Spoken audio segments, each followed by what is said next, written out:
Caitlin. We're going to start again. You guys have a mic. Caitlin, you've been a star at the Iowa State Fair, two butter sculptures, and now you're in a field in Iowa as a carving, it's a base core thing. Is that weird to you, or do you just think the whole thing's cool? I thought it was pretty cool. I mean, I grew up as a kid, obviously, from the state of Iowa, so like go to pumpkin patch, go do those type of things in the fall. Corn mazes are a lot more difficult than people probably think if you've never done one. Like, it's very easy to get lost in there, kind of scary if you're not with people.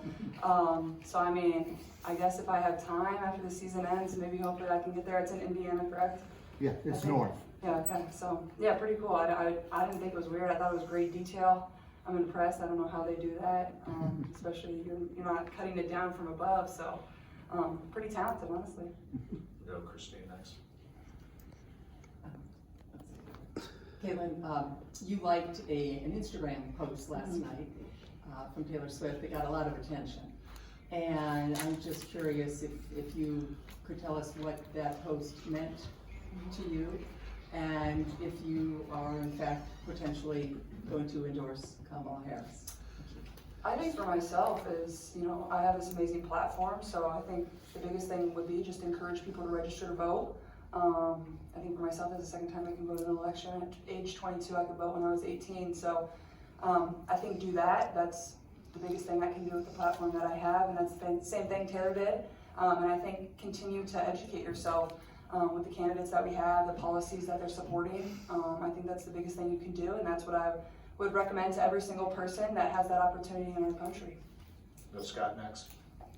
Kayla, what excites you about this opportunity tonight and Friday, getting kind of that playoff feel against a team that's done it the last 2 years and you aspire to do? Yeah, obviously this is a team that probably, this is the team that everybody kind of looks to in this league. And as they showed with the back-to-back championships, 4 Olympians on their team, they've done some incredible things. And I think the first 2 times we played them, it feels like forever ago. It feels like that was like a whole different season for us. And I feel like we're a completely different team than when we played them the first time. So I think for our group is, understand we're a different team now, but so are they. Like, they've had chances to improve as well. They have more experience under their belt. So I think the confidence for us is certainly built and is at a completely different place than it was the first 2 times we played them. Obviously, we were a young team. I don't know how many games in we were the second time we played them, but the first time I believe it was our 6th or 7th game of the season. So, and the last of a West Coast trip for us. So I think for us is just find confidence in the time we've put in, the work we've put in, where we've improved. So I think that's that for us. And like, these are 2 huge games for us. We're kind of almost doing it as like a mini playoff series in a way, like kind of having that day in between. Obviously for our group that I don't think anybody on our team has much playoff experience, maybe other than Temmie and Lou. Maybe I'm missing a couple others, but I think it's a good opportunity for us to see where we're at again. Go Carolyn in the back, and then we'll go Chris on the far left. Caitlin, if I could ask you 2 questions. The first one's about your game. You are an amazing scorer, especially that left, shooting a 3, amazing passer. But throughout your now pro career, what else have you added to your game?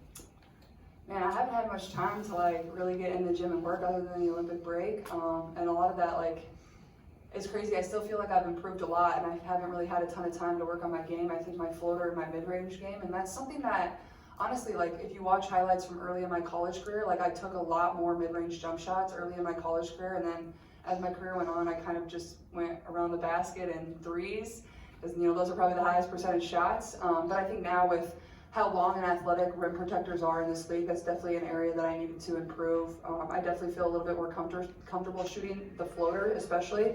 I've been able to make some since the second half has started, but still, like, I think that's like another area that I can continue to improve. And then obviously defensively, like schematically coming from college to the pros, like it's a lot different how you guard. So I think that's like another way I'm trying to learn and go back and watch film and improve every single night.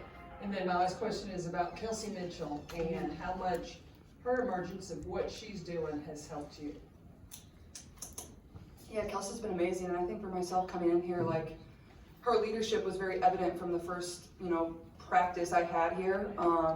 Whether it was through training camp where she wasn't even active because due to an ankle injury, she was always on the sideline communicating, being there, especially for myself coming in here. And having to learn everything really, really fast.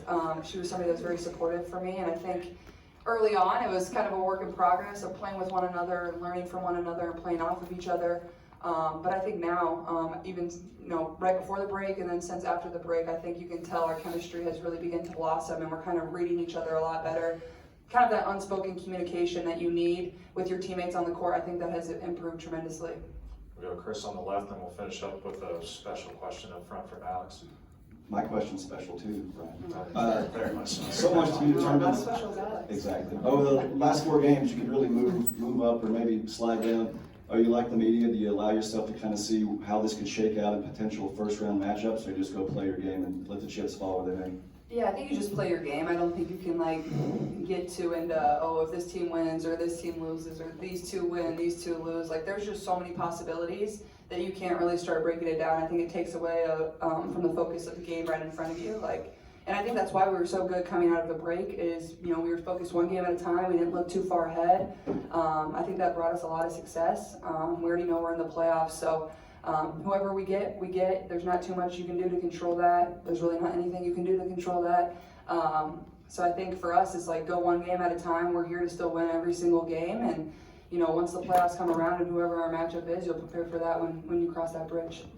And before, it would have been a hard time for us to finish out that and close out that game, especially not playing well those the first half. And we waited until the halfway through the third quarter to really get going defensively. And that's what I keep telling these guys. They're very talented on the offensive end, but that's not going to win us games. We've got to defend, and we've got to get stops. We'll go Christine, we'll go Matt. So Christie, the WNBA has never been shy about being involved with politics and talking about issues, which I think is a hallmark of the league and very admirable, right? Caitlin last night liked an Instagram post from Taylor Swift, which was endorsing Kamala Harris. Does it surprise you at all that Caitlin, we'll talk to her of course, but does it surprise you at all that Caitlin has weighed in that way, knowing what the WNBA often does and brings people up? Yeah, no, I didn't even know she that she liked that tweet. I think we're all entitled to, our opinion. You do your homework and you go with a candidate that fits what your beliefs are, and I think we're all entitled to that. So, if that's what she chose to do, I'm sure there's reason behind it. You'll have to ask her. I don't know. I don't follow Taylor Swift, so I didn't know she did. If I may follow up, just what about though that legacy of the WNBA, with speaking out, with elections, with social issues that really got was focused on during COVID, during the bubble, things like that.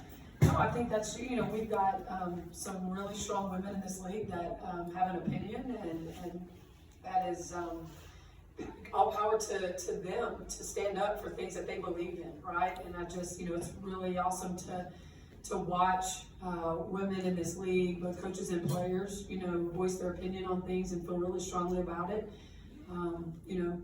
It's just, but like you said, that's just who we've been. This league, we get behind something and we want to, show our support in whatever that is. We'll go Matt, and we'll go Jacob. Yeah, hi Christie. For Sunday's game, Asia, initially not listed on the injury report and then doesn't play. Again, not listed tonight. So what kind of goes into a scout for a team when I guess you don't really know, it's kind of up in the air if someone's going to play or not? Yeah, we just planned as if she was going to play. I mean, that's just kind of what you have to do, and then you make your adjustments on whether she does or if she doesn't. And they've got so many weapons out there. I mean, starting with her. So just have to make sure that we are adjusting to whoever that is that they put in to play in that position, and then they will change. They changed a lot from how they played the other night with her not playing. But if she plays, we'll be ready for her, hopefully. And if she doesn't, we'll go out and try to do exactly what we're trying to do, and that's get better defensively. I think we'll go Jacob, then we'll have a special question coming up front. Coach, you played the Aces at the very beginning of the season. I know there's a more recent matchup too, but you guys have kind of found your stride since then. How much are you able to really even take away from those games when you go back and kind of scout those, seeing as where you are now? Yeah, I was able to show a lot of stuff that we don't want to do anymore. That we were doing early, or not doing early. You know, that was after a back-to-back in the month, in a really hard month for us, and then long stretch in June or July 1st, July 2nd, I think, is when we played them. I mean, they're a great team, and we were really trying to find ourselves during that time. So, you know, I don't think we're the same team that we were when we played them. So I'm looking forward to see how we match up against them tonight. Alex, want to go ahead? Hi, I'm Alex with Yahoo, and that's my YouTube channel. And since that Olympic break, Lexi Hall is one of the best 3-point shooters in the league right now.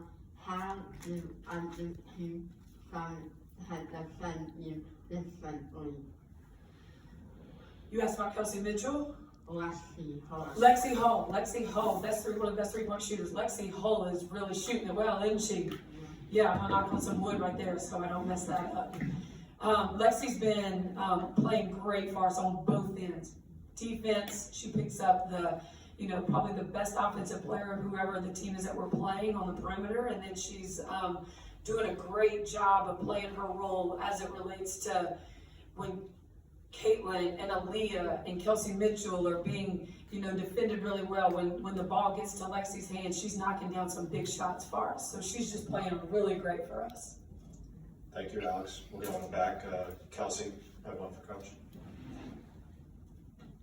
Coach, kind of looking at this big picture, when you look at the standings, the Aces are the only team in the top 5 that you guys haven't been able to beat. I know you guys faced them a lot early on when you were a different team, but what kind of confidence does that give you kind of looking ahead at playoffs, knowing you've been able to beat almost everyone in the top 5?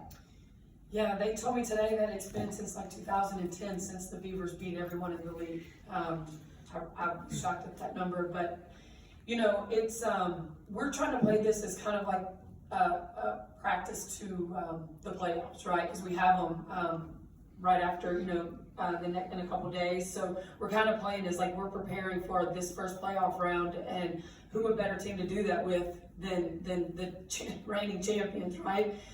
So we're just looking to find a way to guard them, defend them. That's where we're really struggling. We're giving up way too many points. We find a way to get stops, and then we get to do what we're really good at, and that's get out and run and get the advantage on offense and find wide open shooters.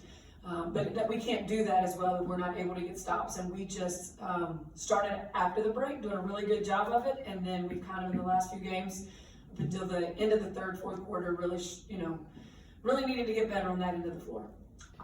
Yeah, she's kind of been going through what we were hit with at the beginning of this year, with all the new fans and the support. She's kind of been going through it a little bit longer than we have. So I think she had a little bit more of a scouting report on how to handle it before we did. And then when it landed on us, it was, she was able to, she just keeps it moving. I mean, she's just, wants to play basketball, wants to find ways to win games, wants to find ways she likes to have a good time as well.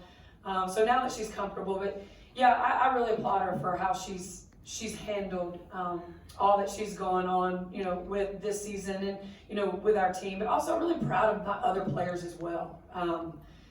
These guys have been through the fire as well, and it wasn't good early, and just the way they showed the resilience that they showed. It's just been awesome to watch them just keep growing and getting better after really going through a hard month of May and part of June.